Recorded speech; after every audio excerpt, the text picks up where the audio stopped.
আমি আপনার প্রশ্নের জবাব দিয়েছি কি না স্যার, কিন্তু মানে জন্মানোর উপর তো তার অধিকার নেই। আপনি YouTube influencer, million million follower আছে, সরিয়ে দিয়েছে কেন? আমি বললাম ভাই টিকটক আর আমার শত্রুতা, কিন্তু তার জন্য বেশি মুশকিল হবে তাই না, যে খ্রিস্টান হবে তার জন্য। আপনার যে টাকা আসে কি ইউটিউব থেকে? অবশ্যই আসে, আমি তো টাকা নেই না।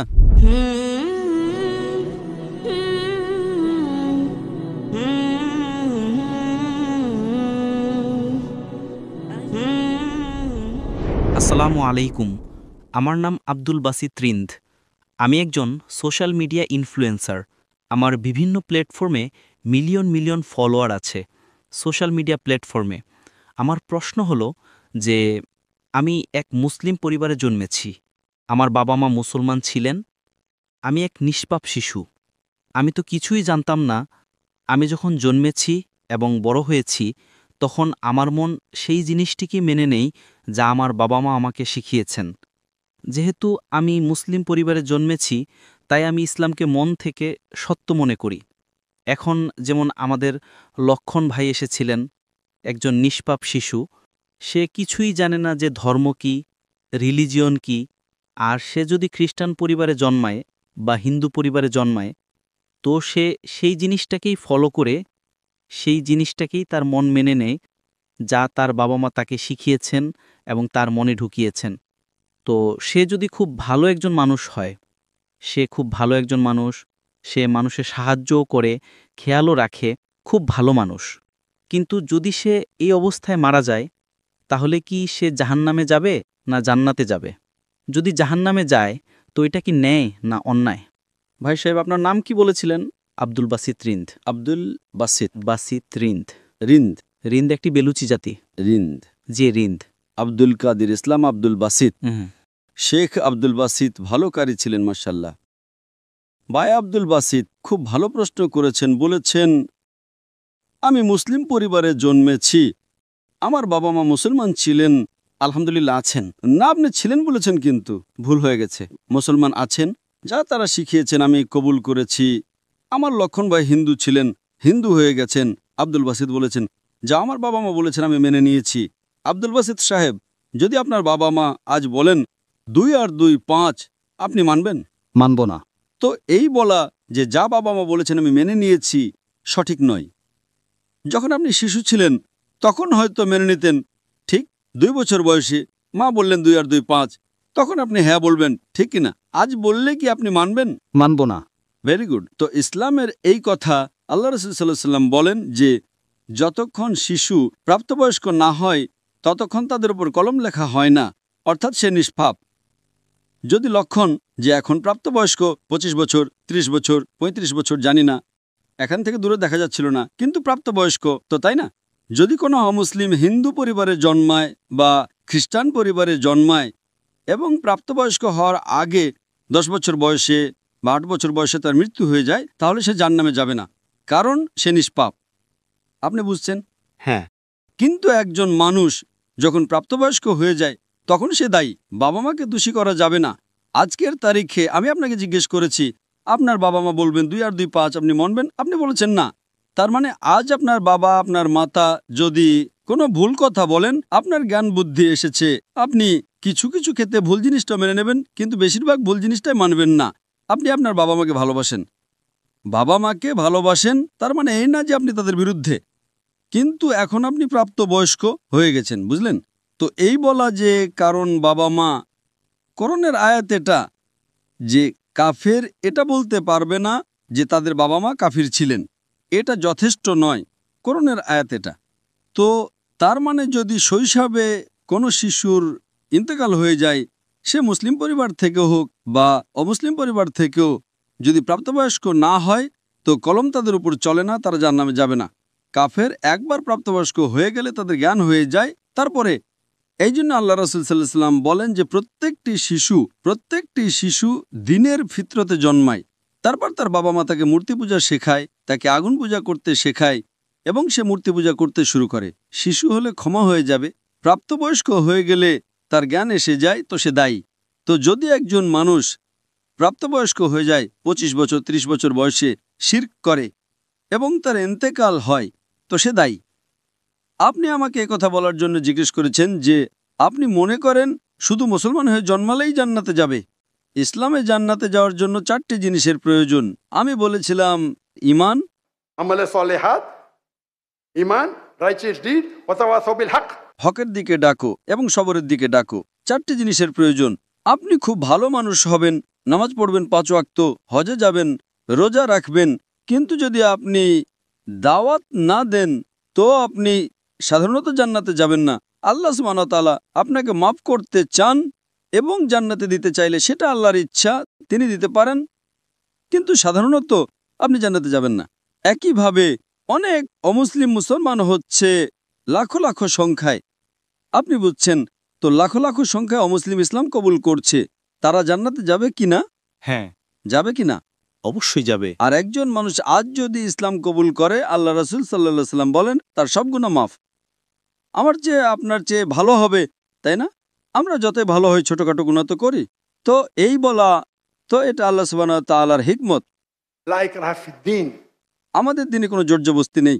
আপনি বলবেন না, কিন্তু চান্স আছে যে সে অমুসলিম হয়তো জন্মেছে, তো ইসলাম করার চান্স কম।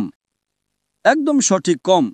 মুসলমান হওয়ার পরেও আজকের অবস্থা দেখে কি মনে হয় যে আমরা জান্নাতে যাব? সে মহিলা কি বলছিল যে শিশুকামিতা করে জান্নাতে যাবে? আপনার কি মনে হয়? সেটা তো আমাদের ইসলামিক শিক্ষায় নেই, একদমই না।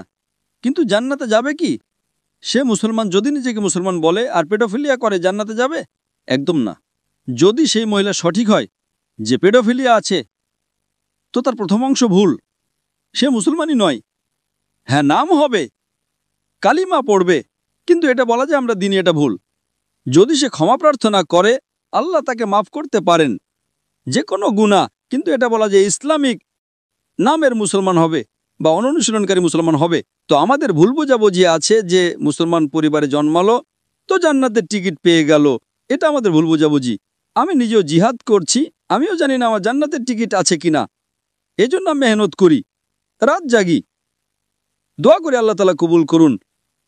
আল্লাহ রাসূল সাল্লাল্লাহু আলাইহি সাল্লাম প্রতিদিন 70 বার ইস্তেগফার করতেন। কতবার? 70 বার। আল্লাহ রাসূল পৃথিবীর সবচেয়ে সেরা মানুষ, সবচেয়ে বেশি মুসলমান 70 বার ইস্তেগফার করতেন। বলতেন যে আমার রব যে আমাকে এত নিয়ামত দেয়, আমি যা কিছু করি মাফ করে, আমি যদি ইস্তেগফার না করি তো কে করবে? তো এটা আজকের আমাদের সমাজে ভুল বোঝাবুঝি আছে যে আমরা মুসলমান তো ব্যাস জান্নাতের টিকিট পেয়ে গেলাম। আমরা দোয়া করি আল্লাহ তাআলা আমাদের মাফ করুন। তো আল্লাহ সুবহানাহু ওয়া তাআলা যদি কোনো অমুসলিম জন্মায় এবং প্রাপ্তবয়স্ক হওয়ার আগে মারা যায় তো সে জাহান্নামে যাবে না। প্রাপ্তবয়স্ক হওয়ার পর তার ভুল আছে, সে দায়ী। যেভাবে আপনি বলেন 2 আর 2 5 আমি মানব না, তো সে কেন মানবে যে মূর্তি পূজা ভুল? আপনি বুঝছেন? কারণ আল্লাহ সুবহানাহু ওয়া তাআলা আমাদের সৃষ্টিকর্তা, আমাদের মালিক, তিনি এত নিয়ামত দিয়েছেন আমাদের, আমরা তার শুকরিয়া আদায় করতে পারি না। গণিতে ভুল করা কি একটু গুনাহ? যদি কোনো মুসলমান 2 আর 2 5 বলে জান্নাতে যাবে? আপনি বলবেন ভাই জ্ঞান নেই, গণিতে দুর্বল, ঠিক কিনা? আপনি তো তাকে মারতে পারবেন না, তাই না? পারবেন না তো? তো কে বড় গুনাহগার, 2 আর 2 5 বলা লোক নাকি যে মূর্তি পূজা করে? মূর্তি পূজা অবশ্যই। আল্লাহ আমাদের এত নিয়ামত দিয়েছেন, তাই না? আমরা আল্লাহর শুকরিয়া আদায় করি। কত লোক শুকরিয়া আদায় করে যে আল্লাহ আমাদের এত ভালো ঘর দিয়েছেন, এত ভালো পোশাক দিয়েছেন, এত ভালো গাড়ি দিয়েছেন, খাবার দিয়েছেন। আমরা কতবার শুকরিয়া আদায় করি পানি পান করার জন্য। যদি কিছুদিনের জন্য 2-3 সপ্তাহের জন্য পানি না পাই মারা যাব, কতবার শুকরিয়া আদায় করি? আমি জিজ্ঞেস করতে চাই এই বিশাল মজমা থেকে কত লোক আল্লাহর শুকরিয়া আদায় করেছে যে তিনি আমাদের শ্বাস অক্সিজেন দিচ্ছেন? কত লোক আল্লাহর শুকরিয়া আদায় করেছে? হাত উপরে করো। শ্বাস প্রশ্বাসের জন্য, পানির জন্য নয়। যে আল্লাহ তাআলা আমাদের বাতাস দিচ্ছেন যাতে আমরা বাঁচতে পারি, আধা ঘন্টার জন্য আমরা বাতাস না পেলে মারা যাব। কত লোক আল্লাহর শুকরিয়া আদায় করেছে শ্বাস প্রশ্বাসের জন্য? 4-5%। মাশাআল্লাহ, আপনি হয়তো আমার লেকচার শুনেছেন। আপনি লেকচার শুনেছিলেন জীবনের উদ্দেশ্য কি? কত লোক আমার লেকচার শুনেছে আজকের আগে? জীবনের উদ্দেশ্য কি? হাত উপরে করো। মাশাআল্লাহ, তার চেয়ে বেশি সংখ্যা। মানে আপনি যদি লেকচার শুনে থাকেন তো লেকচার আমি এটাই বলি, এখানে একটু সময়ের অভাব ছিল তাই লেকচারের পর আমি বলছি আমি যে শ্বাস নেই তার তো শুকরিয়া আদায় করা উচিত। তো আমরা কত অকৃতজ্ঞ। আল্লাহ তাআলা বলেন যখন আল্লাহ তাআলা আপনার সব মুশকিল দূর করে দেন, আপনি আল্লাহকে ভুলে যান, মুশকিল এলে আবার আল্লাহকে স্মরণ করেন। তো আপনার প্রশ্ন সম্পর্কে, যদি একজন অমুসলিম প্রাপ্তবয়স্ক হয়ে যায়, হওয়ার পর তার ক্ষমা নেই, হওয়ার আগে ক্ষমা আছে। স্যার, আমি ভাগ্যবান যে আমি মুসলিম পরিবারে জন্মেছি, কিন্তু তুলনামূলকভাবে যদি কেউ খ্রিস্টান পরিবারে জন্মায়, তো এটা তো তার ভুল নয় যে সে ওই পরিবারে জন্মেছে, তার জন্য তো বেশি মুশকিল হবে, তাই না? ভাই সাহেব, আপনি আমার প্রশ্নের জবাব শুনেছেন কি শোনেননি? হ্যাঁ, অবশ্যই শুনেছি। আমি এর জবাব দিয়েছি কি না? স্যার, কিন্তু জন্মানোর উপর তো তার অধিকার নেই। সে মুসলিমও হতে পারে এবং অমুসলিমও হতে পারে। আপনি আমার জবাব শুনেছেন কি শোনেননি? শুনেছি, অবশ্যই। আমি আপনার প্রশ্নের জবাব দিয়েছি কি না? দিয়েছেন, অবশ্যই। তো দিয়েছি, তো আবার কেন পুনরাবৃত্তি করছেন? আমি স্পষ্ট বলে দিয়েছি, মুসলিম পরিবারে জন্মানো জান্নাতের টিকিট নয় এবং অমুসলিম পরিবারে জন্মানো জাহান্নামের টিকিট নয়। কিন্তু তার জন্য বেশি মুশকিল হবে, তাই না, যে খ্রিস্টান হবে তার জন্য। আপনার মনে হয় ভুল বুঝাবুঝি আছে যে আমি শতভাগ জান্নাতে যাব। আমি কষ্ট কেন করছি? কেন আমি দুনিয়াভর ঘুরছি? কেন আল্লাহ রসুল বলেন যে লা ইলাহা ইল্লাল্লাহ মুহাম্মাদুর রাসূলুল্লাহ, সে জান্নাতে যাবে, কিন্তু কালিমার উপর আমল তো করতে হবে। আমরা যে মুসলমানদের অবস্থা দেখছি, আমার তো মনে হয় না। একদম না, একদম না। আপনি আমার জবাব বুঝছেন? আমি বুঝছি, অবশ্যই। আমরা 25%, 2 বিলিয়ন কত আরব হয়? 2 আরব। আরব তো অনেক এখানে। তো এটা আমাদের ভুল বুঝাবুঝি। আমরা ভুল বুঝাবুঝি শিকার যে আমরা জান্নাতে যাব। আমরা বলি ইনশাল্লাহ আল্লাহ আমাদের গুনাহ ক্ষমা করবে, তো ইনশাল্লাহ জান্নাতে যাব। তো এটা আল্লাহ সুবহানাহু ওয়া তাআলা বলেন কোরআনে, কোনো কাফের আল্লাহর ন্যায় বিচারকে অস্বীকার করবে না। এটা বলবে না যে আমার সাথে অন্যায় হয়েছে যেভাবে আপনি বলছেন। সে বলবে আল্লাহ তাআলা আমাকে আরও একটি সুযোগ দিন। আল্লাহ বলবেন সময় শেষ, এই দুনিয়াতে অনেক সুযোগ দিয়েছি। ঠিক তাই না? অনেক লেকচার মিলেছে, হয়তো জাকির নায়েকের লেকচার শুনেছে। এখন লক্ষণ আমার লেকচার শোনার পর মূর্তি পূজা করবে, আপনি তাকে দোষী করবেন কি না? অবশ্যই আপনি যুক্তিক বলেছেন যে যদি সে আখেরাতে বলে আল্লাহ তাআলা আমার জানা ছিল না যে মূর্তি পূজা ভুল, আরে আমি তো স্বামী প্রভুপাদের কথা মেনেছি, ও ডক্টর জাকির নায়েকের কথা মানেনি, ফেসে যাবে কি না? আর হয়তো আপনি জানেন না ডক্টর জাকির নায়েকের কথা আজকের তারিখে কোটি কোটি অমুসলিম শুনে, কোটি কোটি। সুবহানাল্লাহ, আলহামদুলিল্লাহ। তো যদি আমার কথা আমি বলি যে আমি খুব মহান, আমি ছোটখাটো একজন দায়ী, আল্লাহকে বলি, তো আমাদের এই কর্তব্য যে কোনো অমুসলিমকে পাই তাকে বলো। আপনি কত অমুসলিমকে দাওয়াত দিয়েছেন? আপনি ইউটিউব ইনফ্লুয়েন্সার। আমি আপনার ব্যক্তিগত জীবনে যেতে চাই না। ইউটিউব ইনফ্লুয়েন্সার ভালো হয়, খারাপও হয়, ইসলামিকও হয়, গায়ের ইসলামিকও হয়। আমার ইউটিউবারদের সাথে চ্যাট হয়েছিল, পডকাস্ট, ঠিক তাই না? তো এই জিনিস যে আপনার দেখা উচিত। আপনি ইউটিউবার, আমিও ইউটিউব ইনফ্লুয়েন্সার। আপনার কত মিলিয়ন আছে ফেসবুকে? টিকটক पे 3.7 মিলিয়ন। টিকটক তো আমাকে ব্যান করে দিয়েছে, কারণ আমি আমার চীনা ভাইদের পক্ষ থেকে কি করেছি, আমাকে ব্যান করে দিয়েছে।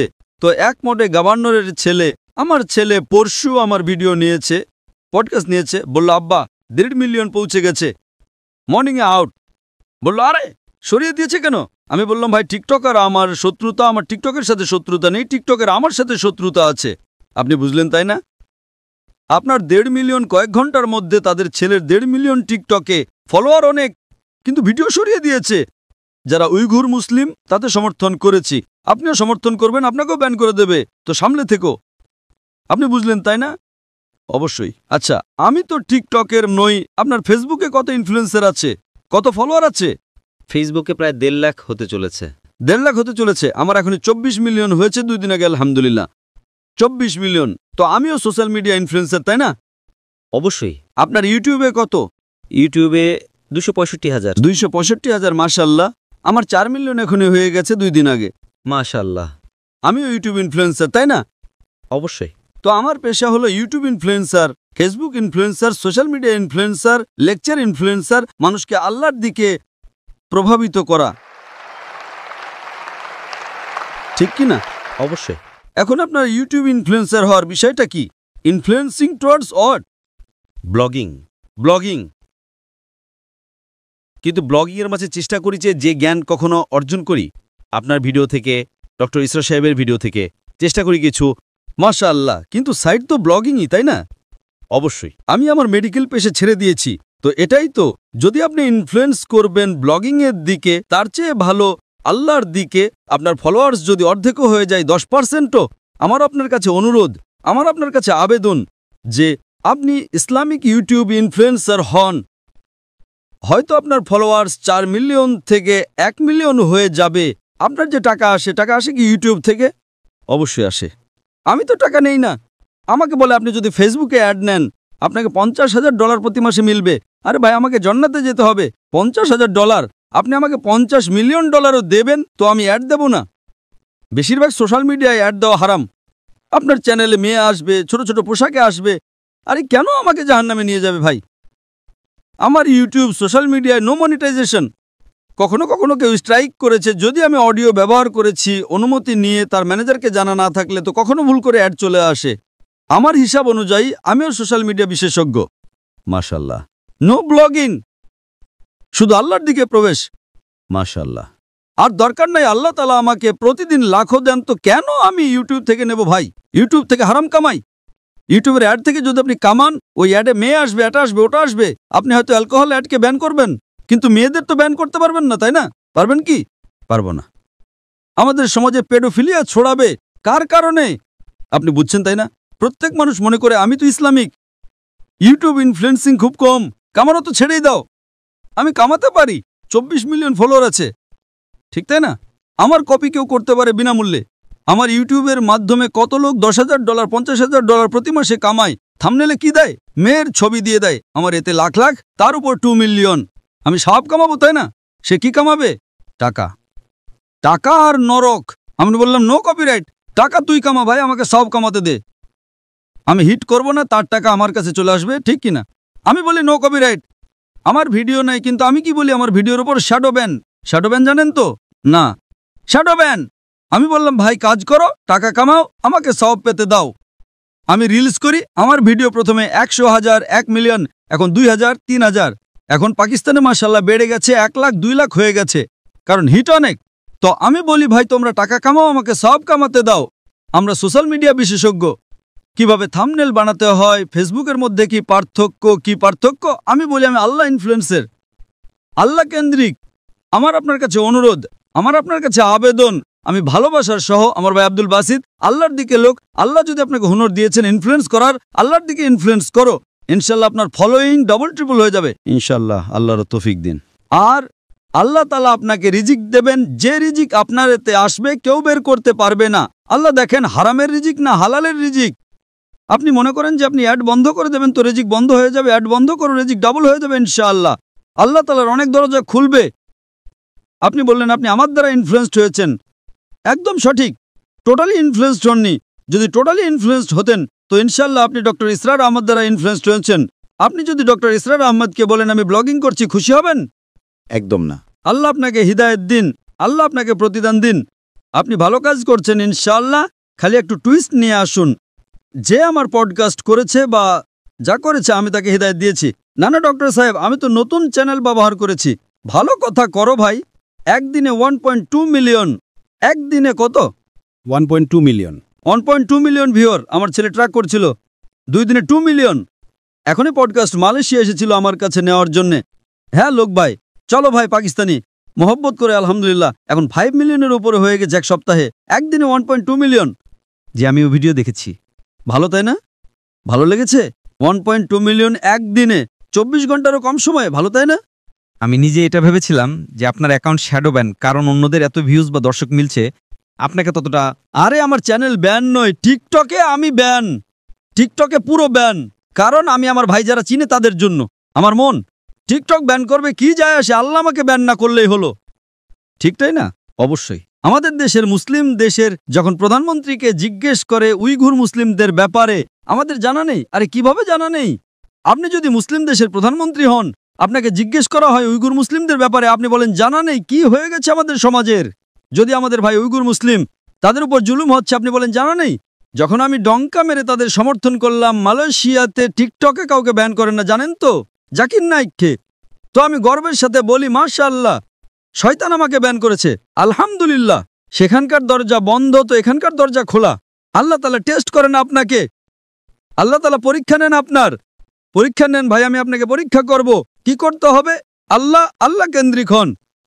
মানুষকে আল্লাহর দিকে নিয়ে আসুন, আল্লাহ ইনফ্লুয়েন্সার হন, ইনশাআল্লাহ দুনিয়াতে ফায়দা হবে কি হবে না, আখিরাতে আপনার জান্নাত কনফার্ম। আশা করি উত্তর পেয়েছেন। ধন্যবাদ স্যার।